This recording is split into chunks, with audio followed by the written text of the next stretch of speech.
देखो आज के क्लास में जो हम लोग का डिस्कशन होगा that is all about your moment of inertia, rotational mechanics में मोमेंट ऑफ इनर्शिया।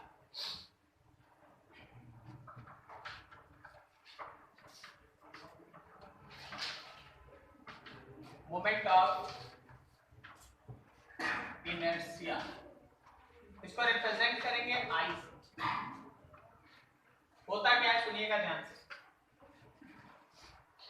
इनर्शिया एक वर्ड है जो आप मैकेनिक्स में हमेशा सुनते आते हैं। इनर्शिया जब आप लॉज ऑफ मोशन पढ़ना स्टार्ट किए थे तो न्यूटन का फर्स्ट लॉ आपको बताता है कि there is two kind of inertia, inertia of rest and inertia of motion. कोई बॉडी अगर रेस्ट में है तो रेस्ट को मेंटेन रखना चाहता है, मोशन में है तो मोशन को मेंटेन रखना चाहता है until unless कोई एक्सटर्नल फोर्स उस पे काम ना करे। सही। इनर्शिया को जो आप लॉज ऑफ मोशन में न्यूटन के फर्स्ट लॉ में जो आप डिस्कस किए उस इनर्शिया को मेजर आप कैसे करते थे? मास से। जिसका मास ज्यादा है उसका इनर्शिया ऑफ रेस्ट भी ज्यादा है, जिसका मास कम है उसका इनर्शिया ऑफ रेस्ट या मोशन कम है। उसी तरह रोटेशनल मैकेनिक्स में कोई बॉडी अगर रोटेशनल फॉर्म में अगर बात करें रेस्ट में है तो वो रेस्ट में रहना चाहता है, और अगर वो मोशन में है तो मोशन में ही रहना चाहता है। अगर रोटेशनली रेस्ट में है तो रेस्ट में रहना चाहता है, और अगर रोटेशनली मोशन में है तो मोशन में ही रहना चाहता है until and unless कोई एक्सटर्नल टॉर्क उस पे काम ना करे। जैसे वहां फोर्स था, यहाँ टॉर्क। ठीक है, टॉर्क वर्ड सुनाई देने लगा जो रोटेशन के नाम पे छोड़ा गया था सब चीज। ठीक, टॉर्क क्या होता है बाद में पढ़ेंगे। जैसे ट्रांसलेशनल मोशन में फोर्स होता है उसी तरह रोटेशनल मोशन में टॉर्क होता है। अभी हम लोग टॉर्क पे बात नहीं करेंगे, हम लोग इनर्शिया। तो किसी भी बॉडी का ऐसा रोटेशनल इनर्शिया जिस वजह से अगर बॉडी रोटेशनली रेस्ट में है तो रेस्ट को मेंटेन रखेगा, रोटेशनली मोशन में है तो मोशन को मेंटेन रखेगा, उसको कहते हैं मोमेंट ऑफ इनर्शिया। जैसे जनरल इनर्शिया को आप मास से मेजर करते हैं, उसी तरह रोटेशनल इनर्शिया को आप मोमेंट ऑफ इनर्शिया से मेजर करते हैं। जिसका मोमेंट ऑफ इनर्शिया ज्यादा है वो अगर रेस्ट में है तो उसको घुमाना मुश्किल है, और अगर घूम रहा है तो रोकना मुश्किल है। जिसका मोमेंट ऑफ इनर्शिया कम है उसको घुमाना भी आसान है, और अगर घूम रहा है तो रोकना भी आसान है। मतलब उसका रोटेशनल इनर्शिया ऑफ रेस्ट या रोटेशनल इनर्शिया ऑफ मोशन सब मोमेंट ऑफ इनर्शिया से मेजर होता है। ठीक है, इतना बड़ा लंबा चौड़ा इंट्रोडक्शन आपके स्कूल में काम नहीं आता, सिंपल वहां काम आता है। It is equals to the product of mass and square of perpendicular distance from axis of rotation. तो चलिए थोड़ा सा इंट्रोडक्शन में लिखिए, फिर इसका कैलकुलेशन करें। लिखिए नीचे moment of inertia of any system और body.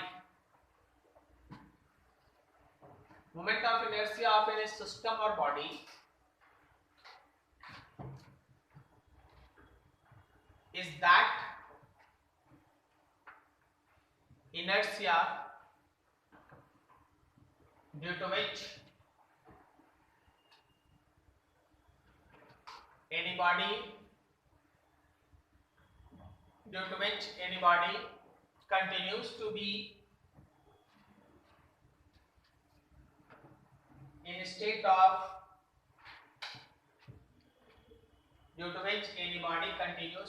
in a state of rotational rest or rotational motion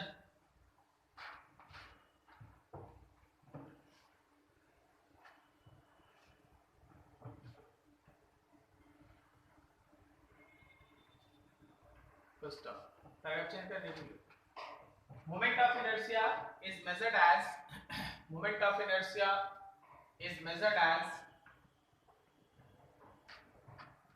moment of inertia is measured as the product of mass and square of mass and square of perpendicular distance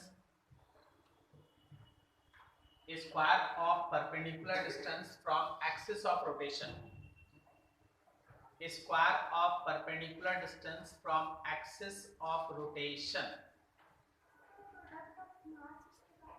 product of mass and square of mass and square of perpendicular distance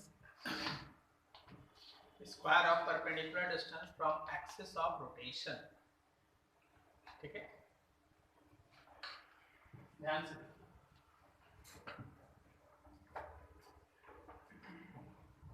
मान लीजिए जैसे ये है rotational axis, इसके चारों तरफ कोई m मास का एक बॉडी है जो इसके चारों तरफ r रेडियस वाले सर्कल में घूम रहा है, r is the perpendicular distance from axis of rotation. तो याद रखना इसका मोमेंट ऑफ इनर्शिया होगा mr²।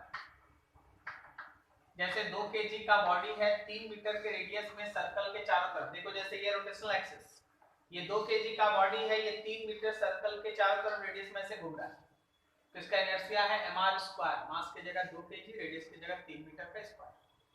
तो क्या इसका यूनिट लिख सकते हैं kg मीटर स्क्वायर, और यूनिट एंड डायमेंशन पे भी जरा ध्यान लगा लो, यूनिट एंड डायमेंशन तो पढ़ा ही था, ml² होगा। अब समझा, अगर कोई पूछ दिया मोमेंट ऑफ इनर्शिया का यूनिट या डायमेंशन, तो यूनिट ये है डायमेंशन। ठीक है, अब ये एक स्केलर क्वांटिटी की तरह आप मानना, ये वेक्टर नहीं है, बस वेक्टर नहीं है, तो इसको डायरेक्शन से कोई मतलब नहीं है। अब मान लीजिए जैसे हमारे सिस्टम में बहुत सारा मास है,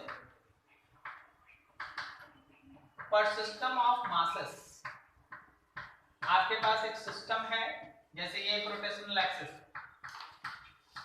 इसके चारों तरफ कोई एक m1 मास अपने r1 रेडियस में घूम रहा है, कोई एक मान लो m2 मास है जो इसके चारों तरफ r2 रेडियस में घूम रहा है। सब r1 r2 जो भी आप देख रहे हो ना, वो सब रोटेशनल एक्सिस से परपेंडिकुलर डिस्टेंस लेना होगा। तो आप जब इनर्शिया लिखेंगे तो जितना भी इंडिविजुअल इनर्शिया है सबका सम होगा। मतलब अगर मेरे पास m1 r1² ये फर्स्ट का इनर्शिया हुआ, प्लस m2 r2² ये सेकंड का इनर्शिया हुआ, अगर इसी तरह से n नंबर ऑफ पार्टिकल्स है तो mn rn का स्क्वायर, आप इसको ऐसे लिख सकते हैं, समेशन ऑफ mi ri का स्क्वायर, i का वैल्यू 1 से लेके n तक। समझ में आ रहा है? जरा सोच के बोलो, r1 या r इसमें है क्या? r क्या है?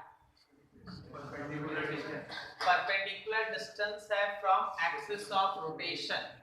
आप सेंटर ऑफ मास में भी एक r पढ़े थे, वहां r क्या था?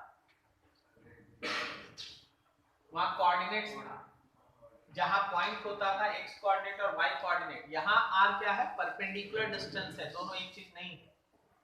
कोऑर्डिनेट्स अलग होता है और परपेंडिकुलर डिस्टेंस आपका अलग होता है। क्लियर हो रहा है? तो यहाँ पे जो r स्टैंड कर रहा है वो परपेंडिकुलर डिस्टेंस है। ठीक है, अभी हम इस चीज को और भी ज्यादा आपके सामने क्लियर कर देंगे, एक दो एग्जांपल देंगे। जैसे मान लीजिए आपके पास, ध्यान से, रोटेशनल एक्सिस पहचानना है, रोटेशनल एक्सिस पहचानना ये बहुत बड़ा काम है। मान लीजिए आपके पास एक सर्कल, एक इक्विलैटरल ट्रायंगल, यहाँ का मास m, यहाँ का मास 2m, यहाँ का मास 3m, और हर साइड का एज लेंथ है l। ठीक है, इस इक्विलैटरल ट्रायंगल के प्लेन के परपेंडिकुलर डायरेक्शन में एक रोटेशनल एक्सिस है। भाई ये प्लेन के परपेंडिकुलर है और 2m से पास कर रहा है, प्लेन के परपेंडिकुलर है और 2m से पास कर रहा है, प्लेन के परपेंडिकुलर है 2m से पास कर रहा है। समझ में आया? तो जरा बताओ, तो 2m से उसका परपेंडिकुलर डिस्टेंस कितना है? 0। m से उसका परपेंडिकुलर डिस्टेंस कितना है? l केवल l। और 3m से उसका परपेंडिकुलर डिस्टेंस कितना है? l। हम आपको बोले ना, रोटेशनल एक्सिस पहचानना जरूरी है। आप ये मान लीजिए ये तीनों प्लेन में, और आपका एक्सिस इसके परपेंडिकुलर ऐसे, तो 2m से गया तो 2m वाला परपेंडिकुलर डिस्टेंस 0 हो गया, पहला चीज। अब ये भी l डिस्टेंस पे है और ये वाला भी l डिस्टेंस पे है, ऐसे ना, बात समझ गए? तो परपेंडिकुलर डिस्टेंस आपको लेना था। अगर आप यहाँ पे इनर्शिया लिखते हैं अगर आप यहाँ इनर्शिया लिखते हैं तो 2m के साथ 0 का स्क्वायर, m के साथ l का स्क्वायर और 3m के साथ भी l स्क्वायर, सॉल्व कर दिए तो 4m l स्क्वायर हो गया। समझ में आया क्या? इसी क्वेश्चन में देखना, इसी क्वेश्चन में रोटेशनल एक्सिस हम बदल रहे हैं, देखना ध्यान। ये तुम्हारा इक्विलैटरल ट्रायंगल, यहाँ पे मास m है, ये मान लो 2m है और ये मान लो 3m है और एज लेंथ l है और तुम्हारा रोटेशनल एक्सिस ये वाला है, ये वाला है, ये लाइन है रोटेशनल एक्सिस, ये वाला लाइन है रोटेशनल एक्सिस। समझ में आ रहा है? तो जो रोटेशनल एक्सिस आपको दिखाई दे रहा है, क्या वो प्लेन के परपेंडिकुलर है या पैरेलल? प्लेन के पैरेलल। बताओ 2m से उसका परपेंडिकुलर डिस्टेंस कितना है? 0। 3m से कितना है? 0। m से कितना है? 3l/3l/। ये एंगल 60 है, तो परपेंडिकुलर डिस्टेंस ये है ना, l sin 60। समझा? ये है परपेंडिकुलर डिस्टेंस। तो जब आप इसका इनर्शिया लिखिएगा तो 2m वाला के साथ 0, 3m वाले के साथ 0, लेकिन m वाले के साथ l sin 60 का स्क्वायर। सॉल्व कर लेना जाएगा भैया।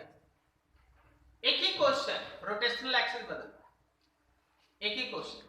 आपको हर बार चेक करना पड़ेगा कि यहां से रोटेशनल एक्सिस कौन। अगला देखो, सोच सोच के बताना।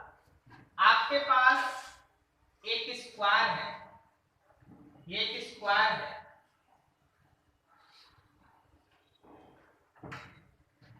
तुम्हारा रोटेशनल एक्सिस यहां से गुजर रहा है। क्या बोलता है इस फिगर के हिसाब से? रोटेशनल एक्सिस प्लेन के परपेंडिकुलर है या पैरेलल? परपेंडिकुलर है।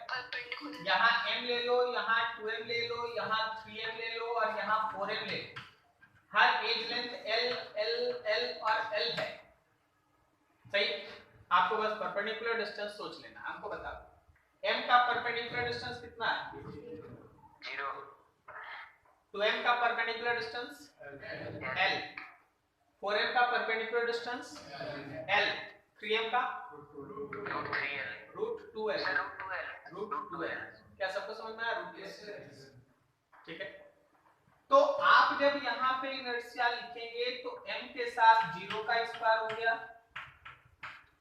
2m के साथ l का स्क्वायर हो गया, 3m के साथ √2l का स्क्वायर हो गया और 4m के साथ l का स्क्वायर हो गया। सॉल्व कर दीजिए।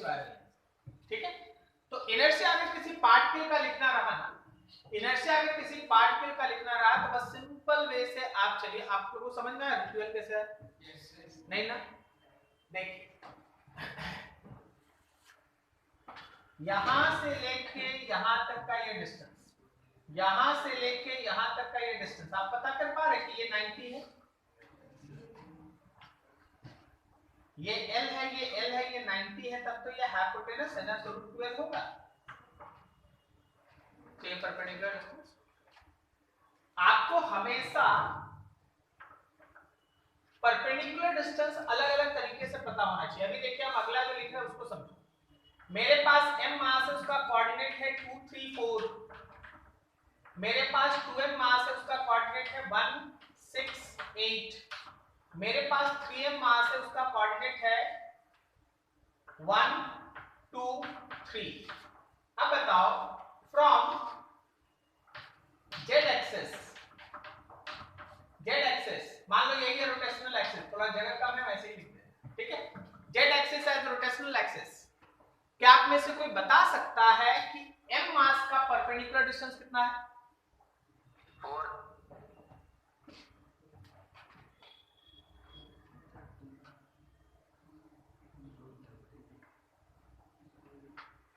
z एक्सिस को अगर रोटेशनल एक्सिस मान ले तो m मास का परपेंडिकुलर डिस्टेंस कितना है?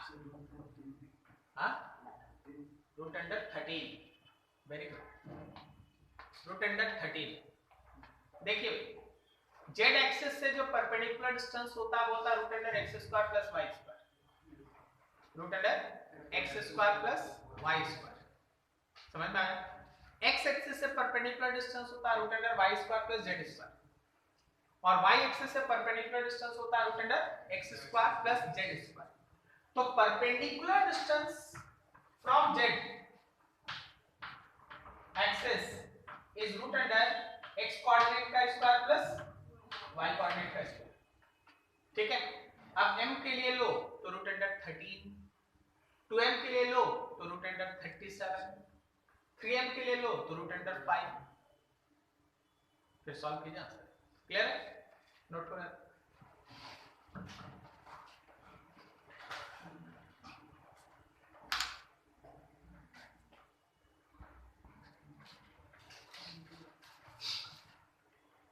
देखो यहाँ तुम्हारे पास अगला जो सेक्शन हम लोग स्टार्ट करने जा रहे हैं थोड़ा बड़ा सेक्शन है विथ कैलकुलस।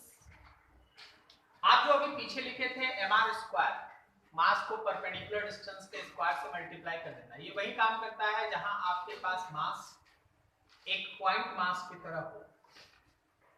जैसे रोटेशनल एक्सिस ये है, यहाँ पे एक पॉइंट मास इसके चारों तरफ घूम रहा है तो mr स्क्वायर लग जाएगा।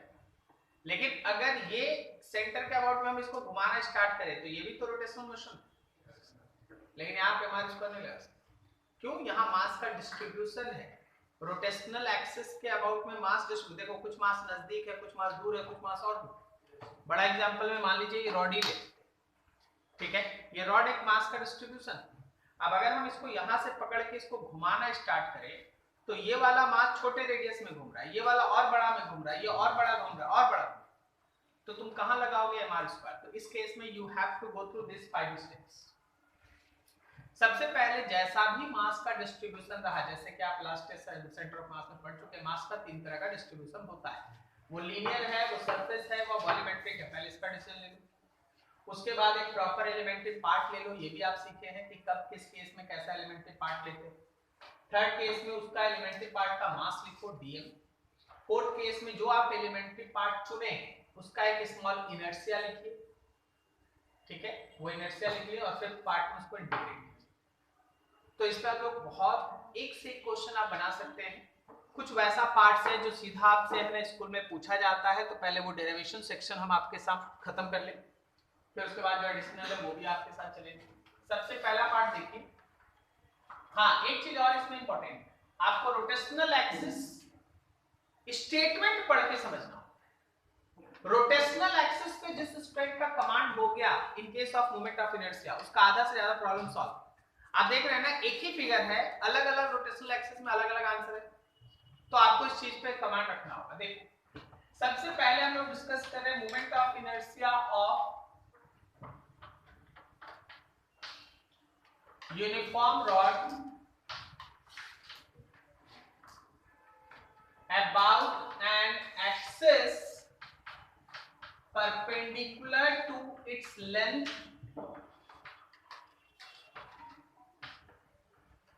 and passes through its center। आप लोग अपना पेन घुमा के दिखाइए तो किस एक्सिस के अबाउट में बात कर रहे हैं? अपना पेन दिखाओ तो इस लाइन के अबाउट में कैसे घूम रहा है? हाँ नहीं, वैसे नहीं, आगे बढ़ो। कैसे? हाँ ठीक है, वेरी गुड। हाँ गुड, वेरी गुड। अपना घुमाने दूसरा क्या देख, ओ कैसे दिखाया सर? बोलो बोल घुमा, और कुछ बोलो बोलो। लाइन पढ़ो, पेन घुमा के दिखाओ। Your pen is rod. Moment of inertia of uniform rod about an axis perpendicular to its length and passes through its center। गलत, सही, सही, सांभरो घुमाओ। ऐसे वाला खेला वाला जो है घुमा के दिखाना। क्या बोलता है? हाँ ठीक बोलता है, वो भी ठीक बोलता है, सही। एक्चुअली भाई ये है लेंथ पे परपेंडिकुलर और सेंटर से पास कर, ऐसे घूम रहा है, बस ऐसे यहाँ पकड़ लिया, घूम रहा है।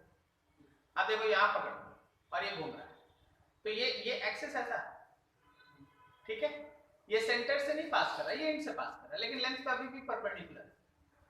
तो आपको ये डिसीजन लेना पड़ेगा, नाम के साथ आपको फिगर बनाना पड़ेगा। अगर नहीं बना पाइएगा तो आगे क्या कीजिएगा, पहला लाइन तो ये है, अगर आप इसी को नहीं ड्रॉ कर पाएंगे तो आगे क्या कीजिए, इसका पूरा लेंथ L, इसका मास M, मास इसमें डिस्ट्रीब्यूटेड है, और ये रहा आपका रोटेशनल एक्सिस जिसके अबाउट में घूम रहा है,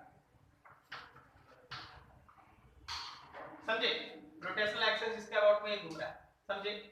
अब बताओ ये मास का कैसा डिस्ट्रीब्यूशन है, लीनियर, वेरी गुड। तो इसमें एलिमेंट्री पार्ट तुम सीखा होगा, ऐसा छोटा सा पार्ट कट कर लेते हैं। अब देखो यहां से x डिस्टेंस अवे इसका छोटा सा लेंथ है dx, हम आपको सिखाए थे x रहेगा तो dx ले लेना, y रहेगा तो dy ले लेना, l रहेगा तो dl ले लेना। रोटेशनल एक्सिस से x distance away, rotational axis से x डिस्टेंस अवे एक छोटा सा एलिमेंट्री पार्ट है जिसका लेंथ है dx, ये रहा एलिमेंट्री पार्ट, इसको आप छोटा सा मास dm दे। अब अगला काम है find mass of elementary part,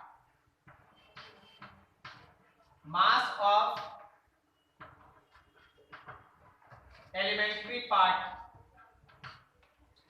that dm will be equals to, याद करो mass per unit length into small length, lambda की जगह पे क्या यहाँ m/l लिख सकते हैं और साथ में dx, ये रहा dm। अब आगे देखो, write small moment of inertia of elementary part. अब देख पूरे रॉड को तो आप एक पॉइंट मास की तरह नहीं ले सकते, लेकिन ये छोटा सा एलिमेंट्री पार्ट इसको तो इस एक्सिस के अबाउट में एक मास की तरह ले सकते हैं ना, तो क्या हम लोग इसका स्मॉल इनर्शिया लिख सकते हैं, मास की जगह पे dm और परपेंडिकुलर डिस्टेंस की जगह पे x का स्क्वायर। ठीक से देखो एक एक स्टेप देखो, type of mass distribution linear, proper elementary part वो छोटा सा dx length, mass of elementary part ये रहा dm is equals to lambda into dx, ये आपको सेंटर ऑफ मास में पढ़ाएंगे, ठीक है। स्मॉल इनर्शिया di, अब आपको चाहिए total inertia, then go through integration, that total inertia will be equals to integration of di integration of dm into x का square, that I is integration m/l into dx और साथ में x का square, तो m/l बाहर, integration x square dot dx, कहां से कहां तक, x का लिमिट कहां से कहां तक बताओ तो, 0 से लेके l/2, हां 0 से लेके l/2, कोई कुछ और बोलेगा, ये बोला है 0 से लेके l/2 तक, करेक्ट ना, तो तुम आधा ही रॉड लिया ना, दिख रहा है 0 से l/2 लेगा तो आधा ना लिया, इसको छोड़ दिया, दिमाग लगाओ, -l/2 से लेके +l/2, ये 0 है तो ये -l/2 और वो वाला +l/2, पूरा रॉड आ जाएगा, तो इंटीग्रेशन का लिमिट होगा -l/2 से +l/2 तक, ये हो गया m/l, x स्क्वायर का इंटीग्रेशन x³/3 -l/2 से लेके +l/2 तक, m/l, यहाँ देखो l/2 का क्यूब माइनस ऑफ -l/2 का cube and all divided by 3, थोड़ा जगह कम है आप सॉल्व कर लीजिएगा, it comes to B ml²/12, कितना आएगा ml²/12, बात समझ गए, चलिए नोट कीजिए, स्टार्ट हो गया आपका ये derivation section.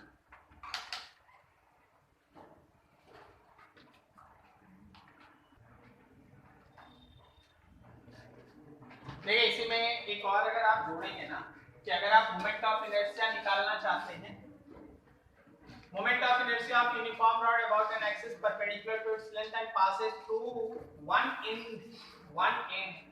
passes through one end, एक एंड से पास करो, तो आपका ये जो रोटेशनल एक्सिस है वो यहाँ नहीं होगा, वो एक एंड से गुजरेगा, ये आपका रोटेशनल एक्सिस, और आपका ये जो x है ना वो आप यहाँ से लिख लीजिए, बस x यहाँ से, ये सारा डिस्कशन एज इट इज जैसे है वैसे रहेगा, बस इंटीग्रेशन का लिमिट बदल जाएगा, इंटीग्रेशन का लिमिट बदल जाएगा, हो जाएगा 0 से लेके l तक। तो m बाई एल यहाँ पे x³ बाई 3 0 से लेके l तक सॉल्व कीजिएगा, it comes to be ml square by 3, ml square by 3। अगर रॉड के किसी एक एंड से रोटेशनल एक्सिस पास होता है और उसके लेंथ पे परपेंडिकुलर है तो moment of inertia ml square by 3, और अगर सेंटर से पास होता है तो ml स्क्वायर बाई 12। ठीक है, चलो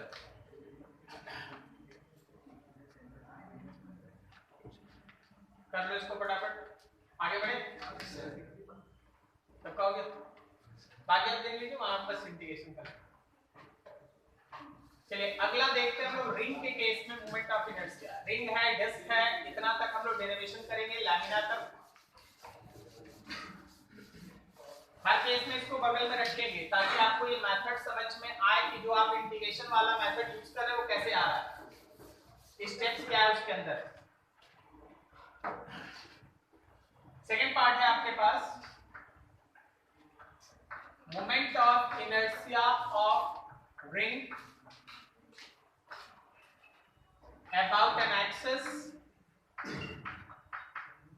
perpendicular to its plane, plane पे perpendicular and passes through its center। बताओ एक्सिस कैसा है, देख के बताओ एक्सिस कैसा है, लाइन पढ़ के बताओ एक्सिस कहां से गुजर रहा है, कैसे हो रहा है।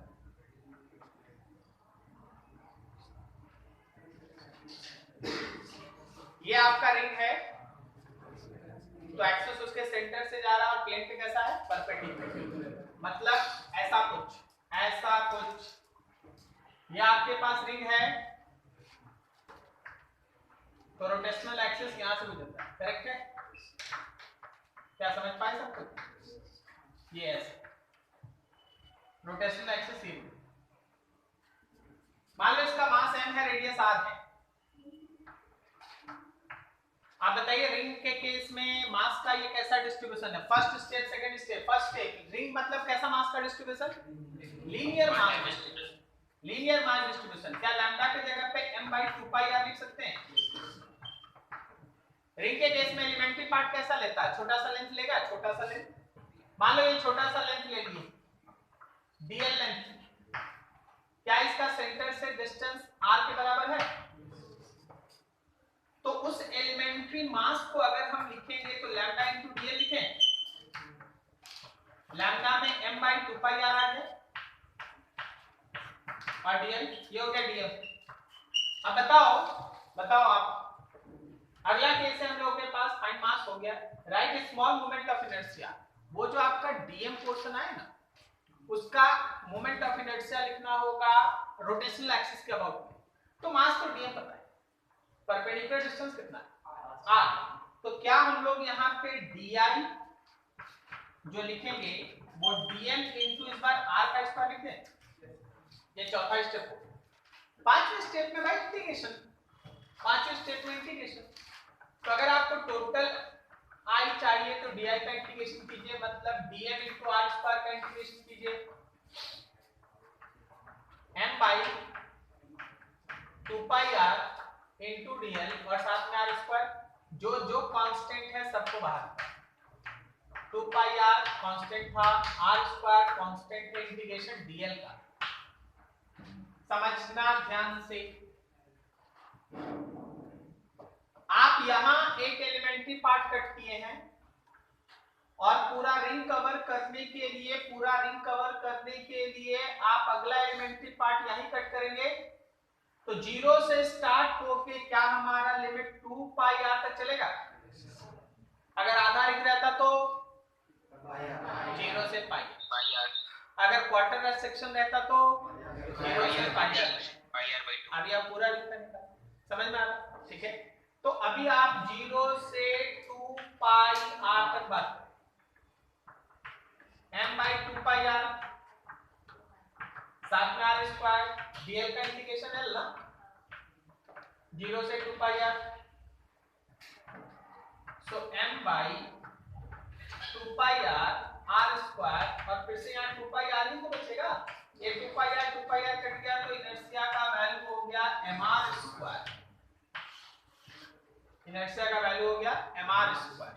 ठीक है, पिछले केस में था आपके पास एक बार था ml स्क्वायर बाई 12, एक बार था ml स्क्वायर बाई 3, यहाँ है कितना mr स्क्वायर। अच्छा, कोई बायोलॉजी नहीं, बायोलॉजिक अगर आप इस चीज को समझें तो आपको कितना अच्छा फिजिक्स का कॉन्सेप्ट आता समझिए। जब आप रिंग लेते हैं ना, तो रिंग का पूरा मास रोटेशनल एक्सिस से r ही डिस्टेंस पे होता है, r r r r r सब तो r ही, इसे देखो mr स्क्वायर, बस समझे, mr स्क्वायर सब r पे।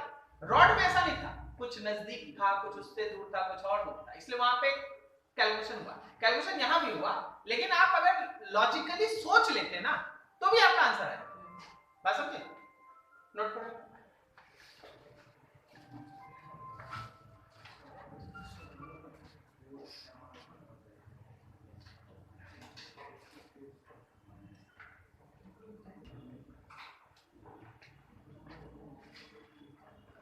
देखो नेक्स्ट,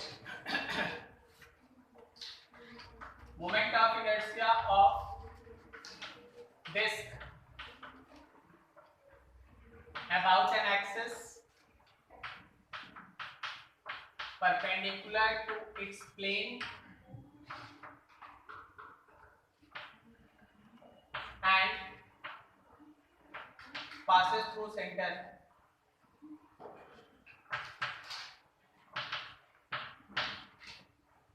एक्सिस समझो, एक्सिस समझ में आ रहा है? ठीक है, आप जरा देखिए डिस्क, ये आपके पास एक डिस्क है, डिस्क और रिंग में तो अंतर समझता है। ये आपका एक्सिस है, रोटेशनल एक्सिस, इसके अबाउट में घूम रहा है, इसका मास m है, इसका रेडियस r है। बताओ डिस्क के केस में एलिमेंट्री पार्ट कौन होता है? रिंग होता है। एलिमेंट्री पार्ट डिस्क के केस में कोई रिंग होता है तो आपको रिंग दिखा रहे हैं।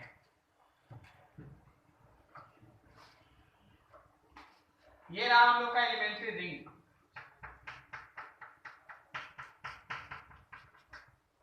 This is your elementary ring.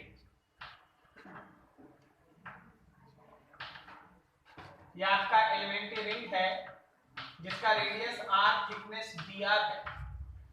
ठीक है, चलिए जो आप पढ़ाई कर रहे हैं अभी, वो मास का कैसा डिस्ट्रीब्यूशन है बताइए। पहला लाइन सरफेस, तो क्या सबसे पहले मास पर यूनिट एरिया लिख दें? मास पर यूनिट एरिया याद कीजिए, represented by sigma and it is equals to m by pi r square, correct ना? ठीक, बताइए एलिमेंट्री पार्ट तो रिंग ले लिए जिसका रेडियस कितना है r, थिकनेस कितना है dr। Find mass of elementary part. Elementary ring का मास आपको याद होगा सिग्मा इनटू da ना, सिग्मा को सिग्मा रहने दो बाद में। एरिया कितना लिखेंगे इस रिंग का? 2 pi r dr, 2 pi r length, dr thickness, very good, 2 pi r dr हो गया। अब ये रिंग ही एलिमेंट्री पार्ट है, रिंग ही एलिमेंट्री पार्ट है, तो अगला जो लिखा है वो लिखा है write small moment of inertia of elementary part about rotational axis. तो रिंग का इनर्शिया अभी तुम तुरंत सीखा है, रिंग का इनर्शिया तुम अभी तुरंत सीखा है m इनटू उसके रेडियस का स्क्वायर। ये रिंग ही एलिमेंट्री पार्ट है तो उसका स्मॉल इनर्शिया अभी आप तुरंत सीखे mr स्क्वायर, तो m के जगह dm, रेडियस की जगह स्मॉल r। पांचवा step integration, total di integration dm into radius का स्क्वायर, मतलब सिग्मा इनटू 2 पाई r dr और साथ में r का स्क्वायर। कांस्टेंट्स को बाहर निकालो, सिग्मा कांस्टेंट है, 2 पाई कांस्टेंट है, इंटीग्रेशन r के पावर 3 एंड dr। एक चीज हम आपको बता दें, आपके एससीबी में क्वेश्चन मिलेगा, सुनिएगा, उसका सिग्मा वेरिएबल है, मतलब वो मास पर यूनिट एरिया जो है वही वेरिएबल है, तो उस समय उसको कांस्टेंट की तरह निकाला नहीं जाएगा। अंदर में ही रखा जाएगा इंटीग्रेशन के लिए। ओके, ये तो कांस्टेंट था, ये कांस्टेंट है, बाहर निकाल, ठीक है। अगर इसके अंदर भी वेरिएबल रहता तो उसको अंदर रखते इंटीग्रेशन। अब यहां लिमिट किसका पुट करो? रेडियस का। कहां से कहां? 0 से। Very good. पहला रिंग यहां 0, लास्ट रिंग यहां रखा, तो 0 से लेके r सिग्मा इंटू 2 पाई। देखो तो शॉर्टकट में इसको सीधा लिख देते हैं, r के पावर 4/4। बोलो बोलो, ठीक है। सिग्मा का वैल्यू पुट करो, m by pi r square फिर 2 पाई r के पावर 4/4। मेहनत कीजिए, ये कट गया, इससे स्क्वायर कैंसिल किया गया, क्या ये mr स्क्वायर बाई 2 आ रहा है? mr स्क्वायर बाई 2, ठीक है। अब उठते हैं, थोड़ा 1 मिनट बात कर लेते अच्छे से। 5 केजी का रिंग, 5 केजी का डिस्क, दोनों का रेडियस सेम। बात समझ गए? 5 केजी का एक रिंग है, 5 केजी का एक डिस्क है, दोनों का रेडियस सेम है। बताओ किसका रेडियस ज्यादा है? रिंग का। क्यों ज्यादा है? सारा का सारा मास जो है वो एकदम मैक्सिमम डिस्टेंस पे। डिस्क का इनर्शिया कम क्यों है? क्योंकि कुछ मास एक्सिस के नजदीक है, कुछ मास एक्सिस के नजदीक है, कुछ मास दूर है, और रिंग में तो सारा मास है। इस वजह से इनर्शिया रिंग का ज्यादा और डिस्क का कम होगा।